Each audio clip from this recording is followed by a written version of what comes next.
যখন যেটি করেছেন, আমাদের যিনি চলে গেলেন আমাদের আপা, তিনিও সেটা করেছেন।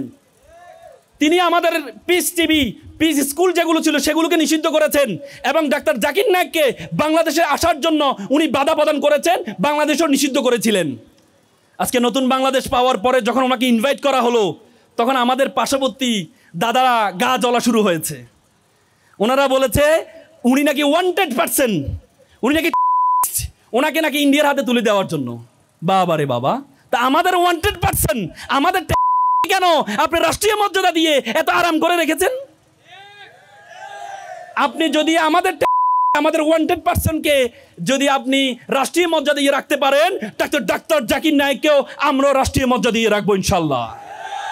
একটা সাউথ এশিয়ান ডিবেট কম্পিটিশনে অংশগ্রহণ করার জন্য মাদ্রাজ গিয়েছিলাম, চেন্নাই, ভারতের দক্ষিণ সর্বশেষ প্রদেশ চেন্নাইতে। তো সেখানে 12-13 দিন ছিলাম। তো 12-13 দিন থাকার পর আমার মানে ওরা তো মশলা বেশি খায়, তো আমার একটু বাঙালি খাওয়ার খেতে ইচ্ছে করলো। আমি একটু জিজ্ঞেস করলাম, brother have you available any Bengali food? তা আমাকে বলেছেন, yes you have to go so far, আপনাকে অনেক দূরে যেতে হবে। আমি প্রায় 100 কিলোমিটার জার্নি করে একটা রেস্টুরেন্টে গিয়েছি। রেস্টুরেন্টের সামনে নামার পরে রেস্টুরেন্টের নাম দেখে আমি একটু অবাক হলাম। নামটা লিখে আছে YANG, ইয়াং, TUNG, টুং, KHAN, কাই, JAN, ইয়াং টুং কাইজাং রেস্টুরেন্ট। তা আমি ভাবলাম এটা চাইনিজ রেস্টুরেন্ট। তা আমি ভিতরে যাওয়ার পরে ম্যানেজার আমাকে, ভাইয়া ভালো আছেননি? আমি, ব্রাদার ইউ ফ্রম? বলে যে ব্রাদার আমি নোয়াখালী থেকে। তা আমি বললাম আপনি নোয়াখালী থেকে মানলাম, কিন্তু রেস্টুরেন্টের নাম চাইনিজ দিলেন কেন? তো ভাই এটা তো চাইনিজ না, এটা তো ইয়ান্তুন খাইজান, মানে এখান থেকে খেয়ে যান। বলে না ইয়ান্তুন খাইজান আপনি গায়ে হুতি যান, বলে না। তা আমি বললাম মানলাম, তো এভাবে লিখলেন কেন? বলে যে ভাইয়া আসলে যারা বাইরের মানুষ তারা মনে করে এটা একটা বিদেশি রেস্টুরেন্ট, তাহলে বিদেশি কাস্টমার আমার এখানে ঢুকে, আর যারা বাঙালি তারা তো ভিতরে ঢুকলেই বুঝে এটা বাঙালি হোটেল। আমার 2 ধরনের কাস্টমার পাওয়া যায়, এই জন্য আমি এভাবে লিখলাম। That time I was surprised to see the cleverity and farsightedness of regional people. এই অঞ্চলের মেধা দেখে আমি সেদিন বুঝতে পেরেছিলাম যে নোয়াখালী একটা জিনিস নাকি। ওরা বলে যে নোয়াখালী বিভাগ চাই নাকি। অঞ্চলের শান্তির জন্য নোয়াখালী এবং কুমিল্লা 2টি আলাদা আলাদা বিভাগ হওয়া দরকার, কি বলো? এবং কয়েকদিন আগে আমি একটা ফেনীর একজন মানুষ তিনি পোস্ট দিয়েছেন যে নোয়াখালীও বিভাগ চাই না, যেহেতু ফেনী অঞ্চলটা একবারে ঢাকা চট্টগ্রামের, লক্ষ্মীপুর নোয়াখালীর মানুষ ফেনী হয়ে যায়, এজন্য ফেনী হওয়া উচিত নাকি বিভাগ। তা আমি বলেছি সেই দিক থেকে তো লক্ষ্মীপুর হওয়ার কথা বিভাগ, কারণ একটা বিভাগ হওয়ার জন্য ন্যূনতম 4টি জেলার প্রয়োজন হয়। তো লক্ষ্মীপুর নোয়াখালী ফেনী মাত্র 3টা হয়। আপনাদের পাশে নদী পার হইলে তো ভোলা আছে নাকি, কি আছে ভোলা, ভোলার মানুষ কিন্তু নোয়াখালী ভাষায় কথা বলে। তো সেই হিসাবে 4টা নিয়ে মাঝখানে লক্ষ্মীপুরকে রেখে যদি বিভাগ করা হয় তাহলে মনে হয় আরো সুন্দর হয় নাকি। লক্ষ্মীপুরের ছেলেরা খুশি হয়েছে নাকি। তবে তার চেয়ে বড় কথা হচ্ছে লক্ষ্মীপুর তার নামের মধ্যে তার পরিচয় বহন করে। লক্ষ্মী শব্দের অর্থ কি? লক্ষ্মী শব্দের অর্থ সৌভাগ্যবতী, বা ছেলেদেরকে যদি বলে সৌভাগ্যবান। পুরমানি নগরী, লক্ষ্মীপুর মানে সৌভাগ্যবতী সৌভাগ্যবানদের নগরী, কি বলো? এবং লক্ষ্মীপুরের যে শুধু যে নামের মধ্যে তাদের পরিচয় আছে না, আমরা বাংলাদেশের ইতিহাস তৈরিতে যতগুলো রেভলিউশন দেখেছি, যতগুলো বিপ্লব দেখেছি, প্রত্যেকটা বিপ্লবে লক্ষ্মীপুরের অবদান আছে। তুমি যদি 52 ভাষা আন্দোলনে তোমাদের কমরেড তোহা তিনি নেতৃত্ব দিয়েছেন না? তারপরে মুক্তিযুদ্ধে তৎকালীন রাষ্ট্রপতি ছিলেন মোহাম্মদুল্লাহ, নাম শুনেছ? তিনি পরবর্তীতে বাংলাদেশ রাষ্ট্র হওয়ার পরে প্রথম যে সংসদ হয়েছে গণপরিষদ, কনস্টিটিউয়েন্ট অ্যাসেম্বলি, সংবিধান তৈরি করার জন্য যেই সংসদ হয়েছে সে সংসদের স্পিকার ছিলেন মোহাম্মদুল্লাহ সাহেব, তিনি লক্ষ্মীপুরের সন্তান। এবং বাংলাদেশের প্রথম যিনি পতাকা উত্তোলন করেছেন আসম আব্দুর রব, তিনিও লক্ষ্মীপুরের সন্তান। তার মানে স্বাধীনতা যুদ্ধে লক্ষ্মীপুরের ছেলে মেয়েদের অবদান আমরা দেখেছি। এবং এই জুলাইয়ের গণ অভ্যুত্থান, আমাদের এখানে একজন শহীদের মা আছেন, বাবা আছেন, কাউসার বিজয়, তা জীবন দিয়েছে। এবং ডক্টর মোহাম্মদ ইউনূস একটা ছেলেকে মাস্টার মাইন্ড হিসাবে বলেছেন বিদেশ গিয়ে, মাহফুজ, তিনিও কিন্তু আপনাদের লক্ষ্মীপুরের সন্তান। তার মানে আমরা ধরে নিতে পারি শুধুমাত্র বিপ্লবে নয়, লক্ষ্মীপুরের যে লক্ষ্মী মানুষজন কত দিক থেকে অবদান রেখেছেন। বাংলাদেশের সাবেক প্রধান বিচারপতি রুহুল আমিন সাহেব, তিনি লক্ষ্মীপুরের সন্তান ছিলেন। বাংলাদেশের ঢাকা বিশ্ববিদ্যালয়ের সাবেক ভিসি ডক্টর আব্দুল মতিন সাহেব, তিনি লক্ষ্মীপুরের সন্তান ছিলেন। এবং শুধু ছেলেরা না, মেয়েরাই যে কত লক্ষ্মী। এভারেস্টে প্রথম নারী যিনি উঠেছেন তিনি কে? নিশাত মজুমদার, তিনিও লক্ষ্মীপুরের মেয়ে ছিলেন। এবং আমাদের মেট্রো রেল, আমাদের গর্বের বিষয়, সে মেট্রো রেল প্রথম ড্রাইভিং সিটে যিনি বসিয়েছেন তিনি মরিয়ম, তিনিও লক্ষ্মীপুরের মেয়ে ছিলেন। শুধুমাত্র এই দিক থেকে না, শুধুমাত্র এই দিক থেকে না, তোমরা যদি মাওলানার দিক থেকে তাকাও, বাংলাদেশের প্রমিনেন্ট যে স্কলারগুলো আছে, মরহুম লুৎফুর রহমান সাহেব মারা গিয়েছেন কিছুদিন আগে, তিনি একজন প্রমিনেন্ট স্কলার ছিলেন। আহমদুল্লাহ সাহেব, কাজী ইব্রাহিম সাহেব, তারেক মনোয়ার সাহেব, এরা কোথাকার সন্তান ছিলেন? লক্ষ্মীপুরের সন্তান। তো সুতরাং আমি একটা কবিতা বলেছিলাম যে নামের বড়াই করো না তো নাম দিয়ে কি হয়, নামের মাঝে পাবে না তো সকলের পরিচয়। আজকে লক্ষ্মীপুর এসে বলতে ইচ্ছে করছে যে নামের বড়াই করো তোমরা, নাম দিয়ে সব হয়, নামের মাঝে পাবে লক্ষ্মীপুরের পরিচয়। আজকে আমি বাংলাদেশ ইসলামী ছাত্র শিবিরকে অসংখ্য ধন্যবাদ জানাই। এ চমৎকার একটি আয়োজন করেছে। আজকের এই চমৎকার আয়োজনে সম্মানিত সভাপতি, অতিথিবৃন্দ, অভিভাবকবৃন্দ এবং শিক্ষার্থী ভাই ও বোনেরা, আমি তোমাদের আবারও সালাম দিচ্ছি, আসসালামু আলাইকুম। সালামের উত্তরটা তোমরা ভালোভাবে দিতে পারো না। আমি আবারও সালাম দিচ্ছি, আসসালামু আলাইকুম।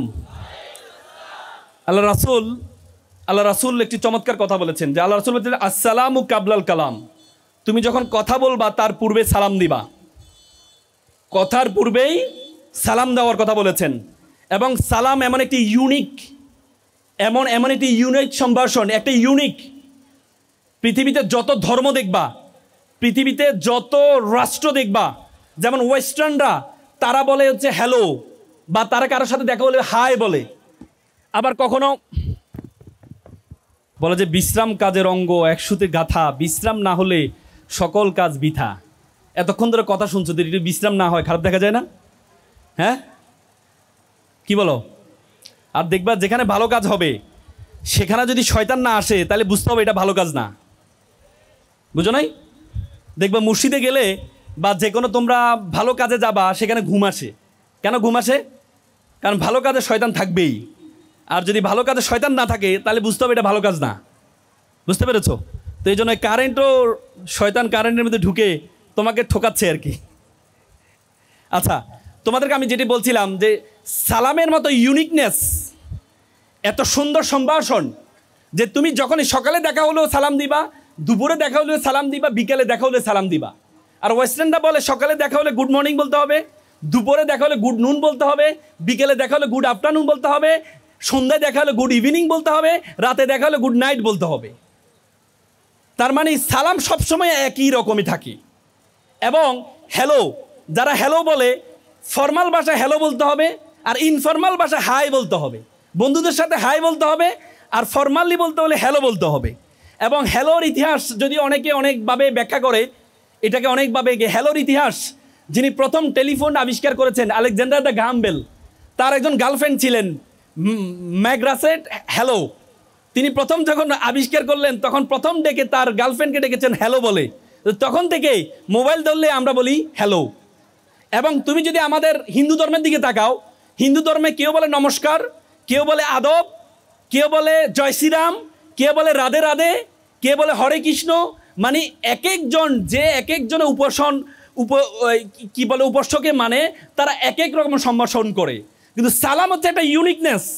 তুমি যখনই যার সাথে দেখা হবা এটাকে সালামে বলতে হবে। সকালে দেখা হলে আসসালামু আলাইকুম, দুপুরে দেখা হলে আসসালামু আলাইকুম, যখনই দেখা হয়। এটি কে শিখিয়েছেন? আমাদের প্রথম মানব হযরত আদম আলাইহিস সালামকে আল্লাহ তাআলা বলেছে যে তুমি ফেরেশতাদেরকে সালাম দিয়ে আসো। তখন ফাকালা আসসালামু আলাইকুম, তিনি বলেছেন আসসালামু আলাইকুম। তখন ফেরেশতারা বলেছেন ওয়ালাইকুম আসসালাম আর আসসালামু আলাইকুম ওয়া রাহমাতুল্লাহ, মানে আসসালামু আলাইকুম মানে শান্তি বর্ষিত হোক, ও রাহমাতুল্লাহ মানে রহমত বর্ষিত হোক। কাউকে যদি তুমি বাড়াই দিতে চাও তাহলে তুমি ওয়াবারাকাতু বলবা, বরকত বর্ষিত হোক। মাগফিরাতু আপনার উপরে ক্ষমা বর্ষিত হোক। ও হায়াতু আপনার হায়াত বাড়ে দেখ। তার মানে তুমি যদি কেউ যদি তোমাকে সালাম দেয় তুমি তার দ্বিগুণ তিগুণ চতুর্থ গুণ পর্যন্ত তুমি দিতে পারবা। তার মানে এত সুন্দর ইউনিকনেস। এবং আল্লাহ তাআলা তার রাসূলদেরকে সূরা আস-সাফফাতে তিনি বলছেন সালামু আলা মুসা ওয়া হারুন। তিনি মুসা আলাইহিস সালাম এবং হারুন আলাইহিস সালামকে সালাম দিয়েছেন। সালামু আলা, তারপরে ইব্রাহিম, তিনি ইব্রাহিম আলাইহিস সালামকে সালাম দিয়েছেন। কোরআনের আয়াত এটি। তার মানে সালামের মতো একটা ইউনিকনেস এটি পৃথিবীর আর কোনো সম্ভাষণে নেই। এই জন্য যখনই তোমাদেরকে সালাম দিবে মানে শান্তি বর্ষিত হোক, তখন তোমরা চমৎকার করে এই সালামের উত্তর দিবা। পারবা তো ইনশাল্লাহ? এবং একবার আমি একটা চমৎকার হাদিস পড়লাম ওই দিন। আবু বকর রাদিয়াল্লাহু তাআলা আনহুকে সবসময় আলী রাদিয়াল্লাহু তাআলা আনহু সালাম দিতেন। একদিন আলী রাদিয়াল্লাহু তাআলা আনহু আবু বকর রাদিয়াল্লাহু তাআলাকে সালাম দেন নাই। তো না দেওয়ার কারণে আগেই এই আবু বকর সালাম দিয়ে দিলেন। আবু বকর রাদিয়াল্লাহু তাআলা আনহু পরবর্তীতে গিয়ে রাসূলকে নালিশ করলেন যে আলী মনে হয় আমার প্রতি একটু রাগ, সে সবসময় আমাকে দেখলে সালাম দেয়, আজকে আমি তাকে সালাম দিয়ে দিলাম, সে আমাকে সালাম দিল না। তো পরে আলীকে ডাকা হলো। আলী বলল, ইয়া রাসূলুল্লাহ, আমি গতকাল স্বপ্নে দেখেছি যিনি আগে সালাম দিবেন তার জন্য জান্নাতে একটা প্রাসাদ তৈরি করা হয়, সে প্রাসাদে বড় চেয়ারের মধ্যে তাকে বসানো হয়। আমি মনে করি এই প্রাসাদে বসার জন্য একমাত্র যোগ্য হচ্ছে আবু বকর রাদিয়াল্লাহু তাআলা আনহু। এই জন্য আমি চাই উনি ওই চেয়ারে বসুক। এই জন্য আজকে আমি একটু ডিলে করলাম যেন উনি আমাকে সালাম দিয়ে ওই প্রাসাদটা যেন ওনার জন্য হয়ে যায়। কত চমৎকার না? এবং আল্লাহ রাসূল বলেছেন কেউ যদি প্রতিদিন 10 জনকে সালাম দেয়, 10 জনকে সালাম দেওয়ার পর মৃত্যুবরণ করে, তাহলে তার মৃত্যুটা শহীদি মৃত্যু হয়। সুবহানাল্লাহ বলবো না? এই জন্য সালামের উত্তর দিবা তো নাকি? আমি আবার বলছি আসসালামু আলাইকুম। আজকে আমি বাংলাদেশ ইসলামী ছাত্র শিবিরকে ধন্যবাদ জানাচ্ছি।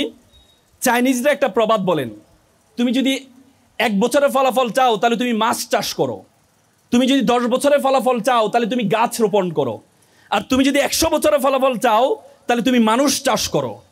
আজকে মানুষ চাষ করার জন্য বাংলাদেশ ইসলামী ছাত্র শিবির যে চমৎকার আয়োজন করেছে তোমাদের জন্য, একটা করতালির মাধ্যমে তাদেরকে অভিবাদন জানাও। আজকে তোমাদের এখন যে অবস্থা তোমাদের জীবনের, this the very crucial moment for you. সবচেয়ে গুরুত্বপূর্ণ সময় তোমার জীবনের জন্য, সবচেয়ে গুরুত্বপূর্ণ সময়। এখন তোমাদের মধ্যে গায়ে ধরবে যে ভাইয়া এই গুরুত্বপূর্ণ সময় শব্দটা তো অনেকবার শুনেছি, এই শব্দটা তো অনেকবার শুনেছি। তোমরা যখন ক্লাস 5-এ পড়ছিলা, পিএসসি পরীক্ষা দিতে যাচ্ছিলা, তখন মা বলেছে this is a very important exam for your life. তখন তুমি পিএসসিতে A+ পাইলা। এরপরে ভাবলা যে এটাই মনে হয় শেষ। এরপরে জিএসসি যখন আসলো তখন মা বললো যে this is a very important exam for your life. তুমি তারপরেও বিশ্বাস করে জিএসসিতে A+ পাইলা। এর 2 বছরের মাথায় আসলো কি এসএসসি পরীক্ষা, বলো যে it is a very important exam for your life. তারপরেও তোমরা বিশ্বাস করে A+ পাইলা, A গ্রেড পাইলা। এখন আজকে নবীন বরণ কলেজে আসছো, স্বাধীন জায়গায় আসছো, এখানে এসে আমি বললাম is the very important exam for your life, তখন তোমাদের কাছে এটা বিশ্বাসযোগ্য নাও হতে পারে, ঠিক না? না হতে পারে না? কিন্তু ভাইয়েরা বোনেরা, তোমরা আমাদের কথা কেন শুনবা জানো? কারণ তোমাদের যে সময়টা তোমরা আছো এই সময়টা আমরা পার হয়ে গিয়েছি। আমরা জানি আমরা কি ভুল করেছি, আমরা জানি আমরা কি ভালো কাজ করেছি। এই জন্য বড়দের কথা সবসময় শুনবা, কারণ বড়রা যদি সফল নাও হয় তারপরেও তারা জানে তারা কি ভুল করেছে, তারা জানে তারা কি ভুল করেছে। তোমরা পিএসসির জন্য 5 বছর সময় পেয়েছো, জিএসসির জন্য 3 বছর সময় পেয়েছো, এসএসসির জন্য 2 বছর সময় পেয়েছো, এসএসসির জন্য তোমরা 1.5 বছর সময় পাবা, এবং মেডিকেল এবং বিশ্ববিদ্যালয় এক্সামের জন্য তোমরা 3 মাস সময় পাবা। তার মানে তোমার যত সময় কমবে তত তোমার পরীক্ষার যে গুরুত্ব, এই গুরুত্বটা বেড়ে যাবে, এটা 2 গুণ 3 গুণ হবে। এজন্য এখন যে সময়টা মাত্র 1.5 বছর সময়, এই 1.5 বছর সময় তোমার জীবনের জন্য সবচেয়ে গুরুত্বপূর্ণ। মাত্র 1.5 বছর সময়, এই 1.5 বছরের সময়ের মধ্যে দেখবা 6 মাস 1 বছর খেলে দুলে কলেজের পরিবেশ বুঝতে বুঝতে তোমাদের চলে যাবে, পরিবেশ বুঝতে বুঝতে তোমাদের চলে যাবে। কিন্তু দেখবা যে ইন্টারের পরীক্ষায় যে প্রশ্নগুলো আসে এবং বিশ্ববিদ্যালয় মেডিকেলে যে প্রশ্নগুলো আসে তার 80% প্রশ্ন আসে ফার্স্ট ইয়ারের বই থেকে। তোমার যে অংশটা ফার্স্ট ইয়ারের যে অংশটা, এই অংশ থেকে এজন্য তোমাদেরকে এই সময়টাকে গুরুত্ব বেশি দিতে হবে। এই গুরুত্ব দেখো, এই জন্য তোমাদেরকে প্রথমে তোমার সম্বন্ধে জানতে হবে। তুমি তোমার সম্বন্ধে জানতে হবে। You have to compete not only in Lakshmipur city, you have to compete all over the country, you have to compete all over the world. তোমাকে মনে রাখতে হবে ইউ আর গ্লোবাল সিটিজেন। পৃথিবীটা একটা বিশ্বগ্রামে পরিণত হয়েছে। এই বিশ্বগ্রামের মধ্যে তুমি যদি মনে করো লক্ষ্মীপুর শহরের মধ্যে তুমি কম্পিটিশন করবা, তাহলে তুমি ভুল করবা। You have to think beyond Bangladeshi border. তোমাকে বাংলাদেশের বর্ডারের বাইরে চিন্তা করতে হবে। তার আগে প্রথমে তুমি তোমার সম্বন্ধে জানতে হবে। উপমহাদেশ সেরা কবি কবি ফরিদুদ্দিন বলেছেন, উনসু মাতলু বেজা হাত দরগা হার তুরিগো বাজগো খুদ্দেশা। বলছে পৃথিবী যাকে খুঁজে বেড়াচ্ছে তুমি সেই ব্যক্তি, তুমি তোমাকে খুঁজে বের করো। তুমি যদি তোমাকে খুঁজে বের করতে না পারো, তাহলে তুমি মনে করবা তোমাকে আল্লাহ তাআলা অনর্থক সৃষ্টি করেছেন। তোমরা সক্রেটিস বলেছেন নো দাই সেলফ, নিজেকে জানো। সক্রেটিস বলেছেন নো দাই সেলফ, নিজেকে জানো। আল্লাহ বলেছেন ওয়াফি আনফুসিকুম, তুমি তোমাকে জানো। তুমি যদি তোমাকে না জানো, তাহলে তুমি মনে করবা তোমাকে আল্লাহ তাআলা অনর্থক সৃষ্টি করেছেন। কিন্তু আল্লাহ তাআলা তোমাকে অনর্থক সৃষ্টি করেন নাই। আল্লাহ তাআলা তোমাকে অনর্থক সৃষ্টি করেন নাই। আল্লাহ তাআলা কোরআনে বলেছে ওয়ামা খালাকনাস সামা ওয়াল আরদা, আমি আসমান এবং জমিনে যা কিছু সৃষ্টি করেছি, ওয়ামা বাইনাহুমা বাতিলান, কোনো কিছু আমি অনর্থক সৃষ্টি করিনি। আল্লাহ তাআলা তোমাকে অনর্থক সৃষ্টি করেনি। আল্লাহ তাআলা তোমাকে এমন একটা কাজের জন্য সৃষ্টি করেছে, সে কাজ পর্যন্ত তুমি যেতে পারো নাই বলেই তুমি মনে করো আল্লাহ তাআলা তোমাকে অনর্থক সৃষ্টি করেছেন। তোমরা জানো 2006 সালে একটা অপটিক্যাল ফাইবার স্টেশন করা হয়েছে আমাদের কক্সবাজারে। 2006 সালে অপটিক্যাল ফাইবার কেবল, একটা কেবল, এটা তোমার স্পেন হয়ে তারপরে পর্তুগাল হয়ে সিঙ্গাপুর, মালয়েশিয়া, তার ফিলিপাইন, পরে কক্সবাজার সাথে যুক্ত হয়েছে। এ একটা তার, এ তারের দূরত্ব কতটুকু জানো? এ তারের দূরত্ব কতটুকু ছিল? এ তারের দূরত্ব ছিল মাত্র 17,000 কিলোমিটার। এ তারটা দিয়ে আজকে পুরো পৃথিবীটা আমাদের হাতের মুঠে চলে আসছে। আজকে আমরা এখানে লক্ষ্মীপুর শহরে সরকারি কলেজে কি করছি? আমেরিকা বসে তারা ফেসবুকে লাইভের মাধ্যমে দেখতে পাচ্ছে। আজকে আমেরিকা কি হচ্ছে, আজকে আমরা এখান থেকে বসে দেখতে পাচ্ছি। এটি শুধুমাত্র অপটিক্যাল ফাইবার কেবলের কারণে। বিজ্ঞান বলে আমাদের মাথার মধ্যে 2 কোটি নার্ভ আছে। কয় কোটি? 2 কোটি নার্ভ তার আছে। বলে যে একটা তারকে একটা তারের সাথে যদি যুক্ত করা হয়, এটার দূরত্ব হবে 2 লক্ষ কিলোমিটার। মাত্র 17,000 কিলোমিটার দিয়ে পুরো পৃথিবীটা আমাদের হাতের মুঠে চলে আসছে। তাহলে 2 লক্ষ কিলোমিটার নার্ভ দিয়ে পুরো বিশ্ব জগৎ তোমার হাতের মুঠের মধ্যে চলে আসবে। এই জন্য তুমি তোমার সম্বন্ধে জানতে হবে। এই বিশ্ব জগৎ সম্বন্ধে তোমার ধারণা আছে? এই বিশ্ব জগৎ সম্বন্ধে তোমার ধারণা আছে? এই বিশ্বতে আমাদের পৃথিবীর আয়তন কত জানো? এই পৃথিবীর আয়তন কত জানো? কে বলতে পারবা? এই পৃথিবীর আয়তন কত? বলো বলো আপু বলো। হ্যাঁ, পৃথিবীর আয়তন কত জানো তোমরা? পৃথিবীর আয়তন হচ্ছে 52 কোটি বর্গ কিলোমিটার। এই পৃথিবীর আয়তন। এই 52 কোটি বর্গ কিলোমিটারে 195টি রাষ্ট্র আছে, 7টি মহাদেশ আছে, 5টি মহাসাগর আছে। এই 52 কোটি বর্গ কিলোমিটার পৃথিবীটাকে তোমরা যদি আমরা যে সূর্য দেখতে পাই, এই সূর্যের মধ্যে যদি ঢুকিয়ে দেওয়া হয়, তাহলে 13 লক্ষ পৃথিবী ঢুকিয়ে দেওয়া সম্ভব। কত লক্ষ? কত লক্ষ? 13 লক্ষ পৃথিবী ঢুকিয়ে দেওয়া সম্ভব। এই যে সূর্যটা আমরা দেখতে পাই, সূর্য একটা নক্ষত্র। সূর্য কি? একটা নক্ষত্র। বলে যে মিলিয়ন মিলিয়ন নক্ষত্র এই বিশ্বজগতের মধ্যে আছে। নক্ষত্র পৃথিবীর এই বিশ্বজগতের শেষ যে নক্ষত্র জোয়েস, বেটেল জোয়েস, এই বেটেল জুয়েসের আয়তন কত জানো? বেটেল জুয়েসের আয়তন হচ্ছে সূর্য থেকে 33 কোটি গুণ বড়। সম্মানিত উপস্থিতি, তোমরা দেখতে পাচ্ছ আমাদের সামনে উপস্থিত হয়েছেন তোমাদের লক্ষ্মীপুরের কৃতি সন্তান।